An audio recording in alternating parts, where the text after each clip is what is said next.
چلا جائے، پوچھتا ہے کہ قیامت کا دن کب ہوگا۔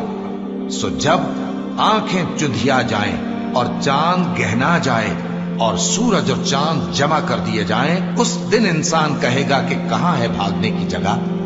کہیں نہیں، کوئی جائے پناہ نہیں۔ اس روز تمہارے پروردگار ہی کے پاس تمہیں جا ٹھہرنا ہے۔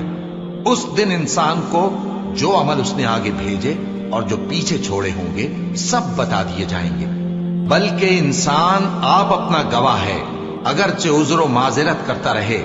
اور اے پیغمبر صلی اللہ علیہ وآلہ وسلم، وحی کے پڑھنے کے لیے اپنی زبان کو تیز تیز حرکت نہ دیا کرو کہ اس کو جلد سیکھ لو۔ اس کا جمع کرنا اور پڑھانا ہمارے ذمے ہے، سو جب ہم اسے پڑھا کریں تو تم اس کو سنا کرو اور پھر اسی طرح پڑھا کرو۔